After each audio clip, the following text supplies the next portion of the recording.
आस्था, धर्म और वैराग्य की नगरी प्रयागराज में आप सभी का स्वागत है। आज हम सभी प्रयागराज के बारे में फिर से जानने का प्रयास करेंगे और इसका महत्व क्या है उसके बारे में चर्चा जो है हमारे साथ दीपिका मिश्रा जी हैं उनसे करेंगे। और दीपिका मिश्रा जी को धर्म के बारे में जानकारी है और साथ में ये एक समाज सेवी भी है। तो सबसे पहले सच तक न्यूज़ में मैडम आपका स्वागत है। धन्यवाद, नमस्कार। अच्छा, ये बताइए, जो अभी हम लोग प्रयागराज में हैं, इसके पहले इसका नाम इलाहाबाद हुआ करता था और उसके पहले भी प्रयागराज हुआ करता था। तो आखिर प्रयागराज है क्या और इसका नाम प्रयागराज क्यों पड़ा? जी, इसका बहुत हमारा पौराणिक संबंध है, क्योंकि जब से इस ट्रस्ट की रचना हुई थी तब से प्रयाग जो है वो हमारे धर्म में रहा है। क्योंकि ब्रह्मा जी ने सबसे जो प्रथम यज्ञ किया था वो प्रयाग की धरती पर किया था। तो प्रा माने होता है बड़ा और याग माने यज्ञ। तो जो सबसे बड़ा यज्ञ ब्रह्मा जी ने इस धरती पर किया वो प्रयाग की धरती पर किया था, इसलिए इसका नाम प्रयाग पड़ा। दूसरा इसका अर्थ ये है, प्रा माने बहुत सारे। तो इस धरती पर जब से इस सृष्टि की रचना हुई है तब से अनेक यज्ञ होते आए हैं, ऋषि मुनि यहाँ वास करते आए हैं, इसलिए इसका नाम प्रयाग पड़ा। अब ये प्रयागराज कैसे बना कि ब्रह्मा जी ने जब सबसे यहाँ पे तीर्थ जो थे उन्होंने कहा एक बार ब्रह्मा जी से कि आप इस धरती हमको इन तीर्थों का एक राजा बना दें, जिससे हम सब संयमित होकर उसके अंडर में काम करें, अनुशासित होकर। तो उन्होंने इस पूरी पृथ्वी पर जब भ्रमण किया तो उनको ऐसा कोई भी स्थान नहीं मिला जहाँ इतना बड़ा तट हो संगम का। हमारे भारत भूमि में 14 संगम तट हैं, 14 प्रयाग हैं, कर्ण प्रयाग, रुद्र प्रयाग। जब आप अलकनंदा से बद्रीनाथ से आएंगे तो प्रयाग हैं, लेकिन संगम जितना चौड़ा पाट और तट कहीं भी नहीं है जहाँ इतने एक साथ कल्पवासी रह सकते हों, इतना बड़ा मेला लग सकता हो, इतने लोग, लाखों लोग एक साथ, करोड़ों लोग स्नान कर सकते हों। तो उन्होंने प्रयाग की धरती को, संगम को प्रयागराज बना दिया, यानी सभी तीर्थों का राजा प्रयागराज, जिसके अंडर में सभी तीर्थ कार्य करेंगे। यानी कहने का मतलब है कि धरती पे जितना भी तीर्थ है उसमें सभी तीर्थों का राजा जो है वो प्रयागराज है। और अभी हम लोग प्रयागराज में हैं। आपने इस जवाब के दौरान 2 चीज़ों का जिक्र किया, एक संगम और दूसरा कल्प। और आपने बताया कि 14 संगम है। तो क्या 14 जो संगम है वो सभी संगम पे गंगा, जमुना, सरस्वती मिलती है? जी, संगम का अर्थ ही यही है जहाँ पे गंगा, यमुना, सरस्वती का मिलन होता हो। तो इन 14 जगहों पर तीनों का, गंगा, यमुना, सरस्वती जी का मिलन होता है। लेकिन यहाँ गंगा, यमुना, सरस्वती के मिलन के साथ साथ बहुत बड़ा माँ क्षेत्रफल देती है जिसमें लोग आके सरस्वती नदी जो है वो विलुप्त नदी मानी जाती है। क्यों विलुप्त नदी मानी जाती है? ब्रह्मा जी की मानस पुत्री हैं सरस्वती जी, और ब्रह्मा जी ने उनके जन्म के बाद जो है वो उन्हीं पर कुदृष्टि डाली। उनको इस वजह से सरस्वती जी नाराज हुई और वो विलुप्त हो गईं। और ब्रह्मा जी उनको पूरी पृथ्वी पर भ्रमण करते रहे, लेकिन वो छुपी रहीं, वो सामने नहीं आई। तो एक तो कारण उनके विलुप्त होने का ये था। एक ये था कि इस धरती पर सरस्वती जी नदी के रूप में बहुत बहती थी पौराणिक काल से। जब भगवान कृष्ण थे तो द्वारिका, वो बलदाऊ जी और कृष्ण भगवान सरस्वती नदी के मार्ग से ही पहुँचे थे। लेकिन जब यवनों का राज हुआ तो उन्होंने यहाँ पर इस तरह के कार्य करने शुरू हुए, जिससे सरस्वती जी ने कहा कि अब हम इस धरती पर रहना नहीं चाहते हैं, और वो विलुप्त हो गई। और उसके बाद जब यहाँ पे प्रयाग में संगम तट पर ऋषि मुनियों ने उनकी फिर से आराधना की, तपस्या करी, तो सरस्वती कूप के रूप में दोबारा उनका यहाँ पे जन्म हुआ और वो पाताल लोक के माध्यम से गंगा, यमुना और सरस्वती का मिलन हुआ। पाताल लोक के माध्यम से संगम के तट पर सरस्वती नदी का मिलन हुआ।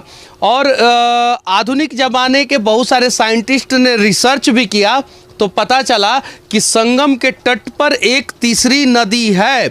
और इसीलिए मैं कहता हूँ कि बहुत ऐसे जगहों पे विज्ञान पे आस्था और धर्म भारी पड़ जाता है। अच्छा, इस सवाल जवाब के दौरान आपने कल्प शब्द का जिक्र किया था। आखिर कल्प होता क्या है और कल्प जो है प्रयागराज के संगम घाट पे इतना महत्वपूर्ण क्यों है? कल्प एक युग को कहते हैं। वास माने वहाँ पे निवास करना, और कल्प का मतलब ये भी है कि एक समयावधि के लिए हम अपने अनुरक्ति और विरक्ति दोनों भावों के साथ एक स्थान पर वास करें, जहाँ पे हम कुछ नियमों का पालन करें और भगवान का नाम जप, स्मरण, भजन, कीर्तन और यज्ञ करें, उसको कल्पवास कहते हैं। तो संगम की धरती एक नई शक्ति, एक ऊर्जा का केंद्र है। यहाँ इतने यज्ञ और हवन हुए हैं। भरद्वाज ऋषि का आश्रम यही है, वो वास करते थे और सैकड़ों ऋषि मुनि यहाँ पर आकर वास करते थे और यज्ञ और हवन करते थे। तो जब से इस सृष्टि की रचना हुई, जब से इस धरती का प्रादुर्भाव हुआ, तब से यहाँ पे आके लोग कल्पवास करते हैं और भगवान नारायण की पूजा, भक्ति, स्मरण से, उनके आराधन से अपने पापों की मुक्ति चाहते हैं, अपने मनोरथ पूर्ण करते हैं, एक नई ऊर्जा, एक नई शक्ति के साथ वापस अपनी गृहस्थी में जाते हैं। तो वो कल्पवासी यहाँ आते हैं। पूरे माघ मास 30 दिन वो यहाँ कल्पवास करते हैं। ऐसा हमारे पुराणों में, पद्म पुराण में भी बताया गया है कि 30 दिन का जो कल्पवास हम लोग करते हैं, उससे हमें बहुत अनेकों पुण्य, अश्वमेघ 100 अश्वमेघ यज्ञ के बराबर पुण्य की प्राप्ति होती है, जो कि हम पूरे वर्ष जो स्नान, ध्यान, जप और पूजन करते हैं, उससे करोड़ों गुना ज़्यादा यहाँ पे माघ मास में, कल्पवास में दान, पुण्य और स्नान, ध्यान का हमें फल प्राप्त होता है। इसलिए हर वर्ष लाखों कल्पवासी इस प्रयाग संगम तट पर आते हैं और कल्पवास करते हैं और भगवान का पुण्य लाभ और अपने मनोरथ पूर्ण करते हुए वापस नई ऊर्जा और नई शक्ति के साथ अपने ग्रहों को वापस जाते हैं। इंटरव्यू में चलते चलते हम लोग यहाँ पे पहुँच चुके हैं। यहाँ पे एक अक्षय वट है सामने। ये अक्षय वट जो है गंगा, जमुना, सरस्वती के संगम पे है। आखिर इसका क्या इम्पोर्टेंस है अक्षय वट का, ये जो सामने है? अक्षय वट को हमारे हिंदू धर्म में, पुराणों में इसको मोक्ष प्रदाता कहा गया है। इसको दर्शन मात्र से मनुष्य मोक्ष का अधिकारी हो जाता है। इसके पहले पुराने युग में लोग इसमें वृक्ष पर चढ़कर यमुना जी में कूदकर प्राण देते थे मुक्ति प्राप्ति के लिए। ये जो सामने अक्षय वट दिख रहा है, ये मतलब तब से है जब ब्रह्मा जी ने अपना प्रथम यज्ञ किया था। तो सबसे बड़ा जो यज्ञ था उसमें ब्रह्मा जी पुरोहित थे, शिव जी उसके देवता थे और नारायण उसके यजमान थे। तो इन तीनों शक्तियों से यज्ञ हवन होने के बाद एक शक्ति पुंज प्रकट हुआ, जिससे उन्होंने इस अक्षय वट की स्थापना करी और इस अक्षय वट के दर्शन मात्र से लोगों को मोक्ष की प्राप्ति हो जाती है। इसमें भगवान बाल मुकुंद के रूप में हर पत्ते पर निवास करते हैं। और जब भी मार्कंडेय ऋषि ने एक बार भगवान नारायण से कहा था कि आप हमें इसकी महिमा दिखाएं, कि आप बताते हैं कि इससे मुक्ति प्रदाता है, तो उन्होंने पूरी इस धरती को जलमग्न कर दिया। लेकिन अक्षय वट के कुछ पत्ते उनको जल के ऊपर दिखाई देते रहे। अक्षय वट का कुछ भी क्षय नहीं हुआ और उसके ऊपर भगवान ने बाल मुकुंद के रूप में मार्कंडेय ऋषि को दर्शन दिए। तब से उनको ये पता हुआ कि ये किन शक्तियों द्वारा बनाया गया और भक्तों के लिए कितना महत्वपूर्ण है। अच्छा, ये अक्षय वट जिसका कभी क्षय नहीं होता है, ऐसा कहा जाता है कि मुगल काल में इसे जलाने का भी प्रयास किया गया था, ख़त्म करने का प्रयास किया गया था, क्योंकि ये अकबर का किला है और अकबर के किला के अंदर जो है वो अक्षय वट है। तो इसमें कितनी सच्चाई है? जी, इस अक्षय वट को कई बार काटा और जलाया गया, अनेकों बार इसको समाप्त करने का प्रयास किया गया, लेकिन ये अक्षय है। अक्षय का अर्थ ही होता है जिसका कभी विनाश ना हो, तो कभी भी इसका क्षय नहीं होता।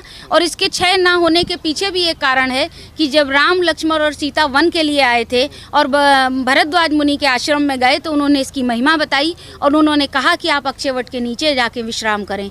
तो राम, सीता और लक्ष्मण ने आके अक्षय वट से अनुनय विनय की कि क्या आप हमें स्थान देंगे अपने नीचे आराम करने के लिए? तो उन्होंने बिल्कुल, उन्होंने कहा भले आपको दुनिया ने वनवास दिया हो, लेकिन आप हमारे वृक्ष के नीचे विश्राम करें, हम आपको जरूर जगह देंगे। तो उन्होंने वहाँ पे विश्राम किया। माता सीता ने अपने अक्षय अखंड सौभाग्य की प्रार्थना के लिए उनकी पूजा करी, उनसे वरदान प्राप्त किया और अक्षय वट को ये वरदान दिया कि आपका कभी भी पतझड़ नहीं होगा।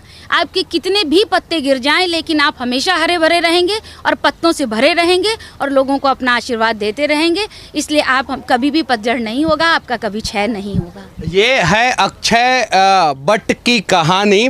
आगे चलेंगे संगम तट पर और वहाँ की भी कहानी जानने का प्रयास करेंगे। अभी हम लोग संगम के तट पर चल रहे हैं, लेकिन उससे पहले मैं कल्पवास का नियम क्या होता है, कैसे कल्पवास किया जाता है, उसके बारे में जानना चाहूँगा। क्योंकि यहाँ पे तट पे आप लोगों को दिख रहा होगा बहुत सारे टेंट है, और ये टेंट में आखिर कौन से लोग रहते हैं, क्या करते हैं, उसके बारे में थोड़ा बताइए आप। जी, यहाँ संगम तट पर जो कल्पवास करने के लिए आते हैं, तो इसको तंबू नगरी भी बोलते हैं। माघ मास में पूरे 1 माह के लिए ये तंबू का नगर बस जाता है। तो लोग कुटिया बनाकर पूरे 30 दिन यहाँ वास करते हैं। भूमि शयन करना होता है, भूमि शयन करते हैं। पूरे दिन फलाहार रहकर शाम को एक समय सिर्फ भोजन करना होता है। ब्रह्मचर्य का पालन करना होता है। 3 समय गंगा स्नान करना होता है। पूरे दिन भगवान नारायण का जप, स्मरण, तप और ध्यान करना होता है। माधव से संबंधित ही सारे स्मरण, विष्णु सहस्त्र नाम का पाठ और माघ मास का महात्म, ये सारी चीज़ें सुननी होती हैं। तो वो पूरे 30 दिन तक यहाँ कल्पवासी रहकर इन सारे नियमों का पालन करते हैं। इस संगम क्षेत्र से वो बाहर नहीं जा सकते, वो 30 दिन बाद ही बाहर जाते हैं। तो जब मकर संक्रांति पर्व होता है, जब सूर्य मकर राशि में प्रवेश करते हैं, तभी से ये स्नान प्रारंभ हो जाता है। फिर पौष पूर्णिमा से लेकर माघी पूर्णिमा को ये कल्पवास समाप्त होता है और माघी पूर्णिमा पे लोग अपना कल्पवास समाप्त कर गंगा स्नान कर स्नान दाप और पूजन समाप्त करके दान पुण्य करके अपने गृहस्थ जीवन में वापस जाते हैं। संगम पे चलने से पहले ये पक्षी हमें दिख रहे हैं और अक्सर नदी का विशाल तट जहाँ पे होता है वहाँ पे इस प्रकार के अनेकों पक्षी देखने को मिलते हैं। जैसे विंध्याचल में हम लोग चले जाते हैं, वहाँ पे भी ये पक्षी अब विलुप्त हो रहे हैं और यहाँ पे दिखते हैं। तो यहाँ पे क्यों दिखते हैं, उसके बारे में बताइए।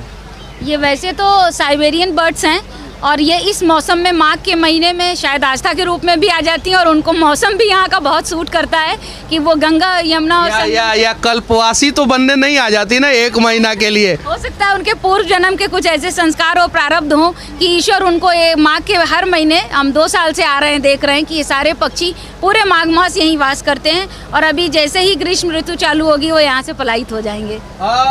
विज्ञान को मानने वाले वैज्ञानिक इस पे रिसर्च करें। ठंड का मौसम 4 महीने का होता है, लेकिन साइबेरियन पक्षी जो है वो माघ के समय में ही भारी मात्रा में यहाँ पे आते हैं।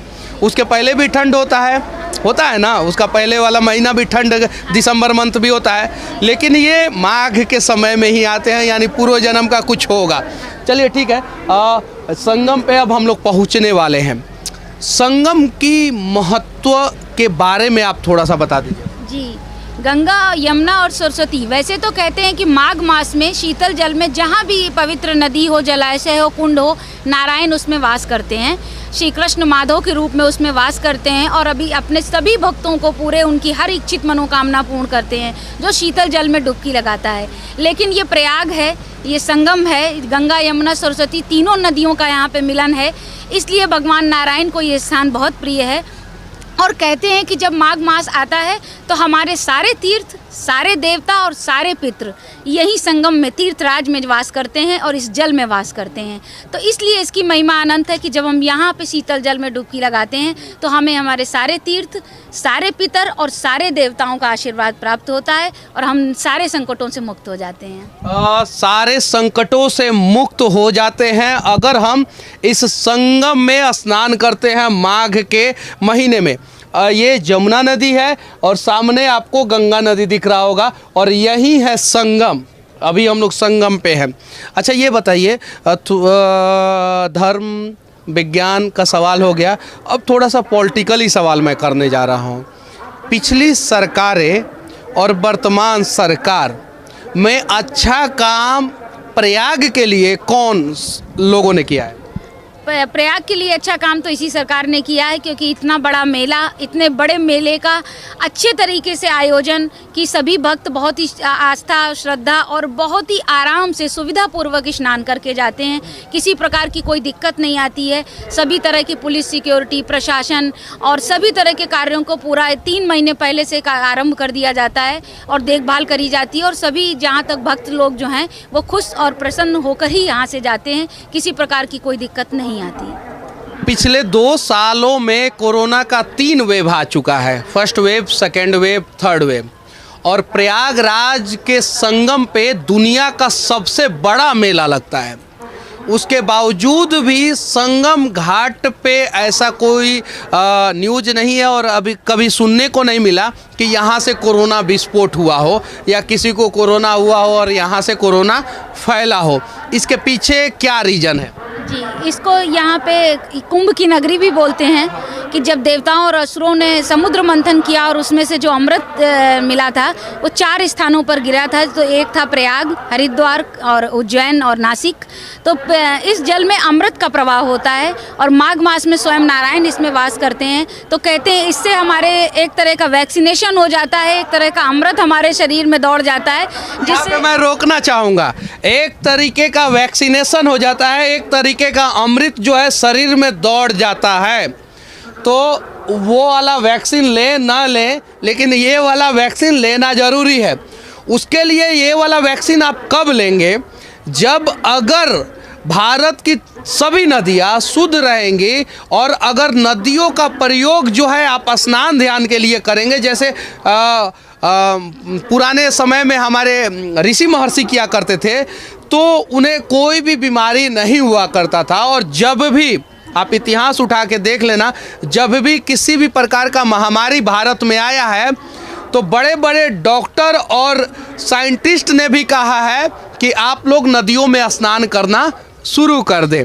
तो यानी कहने का मतलब है कि गंगा नदी में, यमुना नदी में और जितनी भी नदियाँ हैं उसमें अमृत का प्रवाह होता है और शायद इसके वजह से कोरोना जो है वो विस्फोटक रूप नहीं दिखाया है। यहाँ से बहुत से ऐसे ऋषि मुनि हैं जिनसे आप कहिए कि आप इतनी सर्दी है और आप बार बार स्नान कर रहे हैं, आपको कुछ होगा, तो वो कहते हैं जब हमें कोई दिक्कत आती तो हम एक बार और डुबकी लगा लेते हैं।